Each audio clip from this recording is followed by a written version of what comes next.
Let's start you off with this. Protests from coast to coast over the weekend tied to two storylines: the Trump administration's immigration policies and a military parade on President Trump's birthday. This video from Chamblee Tucker Road in DeKalb County on Saturday, where hundreds rallied Saturday against the recent immigration raids. Police say they arrested 8 protesters who moved from the sidewalk into the road. They were trying to march onto I-285. Earlier in the day, thousands gathered at Liberty Plaza across the street from the state capitol. Going into this event, organizers stressed a commitment to nonviolence, encouraging attendees to de-escalate any confrontations and not to bring any weapons.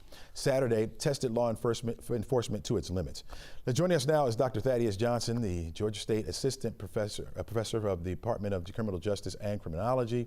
He recently spent a career in law enforcement spanning across 20 years by combining fields of service and command roles.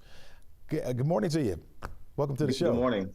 All right. Good morning. Given your background as a police commander and academic expert on policing policy, how do you think the law enforcement acted and reacted to what was going on?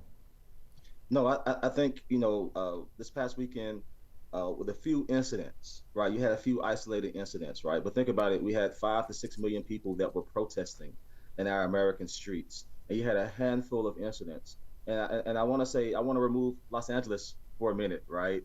There can always be a flashpoint or hotspot.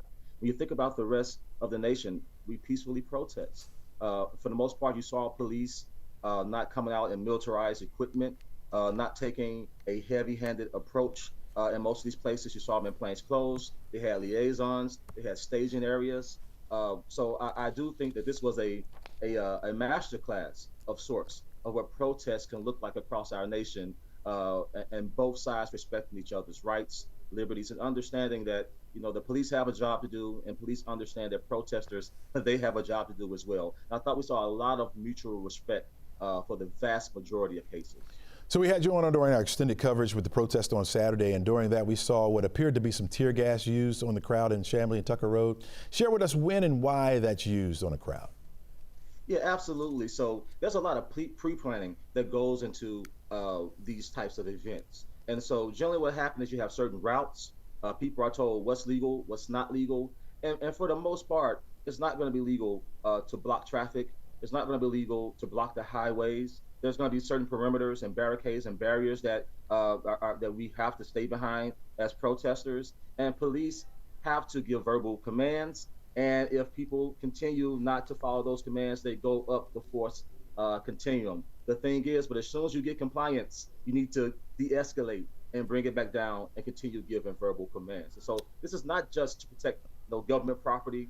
This is also to protect the protesters, to protect those who are not involved. We don't want anyone injured, right? And so it's a big part of it. And oftentimes it seems like the goals of the police and enforcing the law can seem to like they're competing or suppressing the role of protesters. And sometimes that can be the case, but many times that's not the case. It's oftentimes a misunderstanding and different goals on both sides. And so you think that took place this weekend as far as like the de-escalating, training? Talk to me about that advanced training as well. Is there a lot of de-escalating training in that? Yeah, so a lot of time when you're using use of force in general, as a police officer, you're only using the necessary amount of force to gain lawful compliance. There's a use of force continuum. As police officers, we use a level of force that's one level above the resistance or attack that we're presented with. As soon as that level of resistance decreases or diminishes, or the threat diminishes, we bring that down as well. If we injured someone during this encounter, we are to render aid. We are to make sure that they have help, right? And so this is not a gladiatorial type of combat. This is actually the officer still providing services. And so as soon as you gain compliance, don't continue escalating. You start de-escalating and seeing if you need to render first aid. Do you find that, and it just could be, maybe it's just my perspective, that these protests hit the minority communities the hardest? Do you find that to be the case?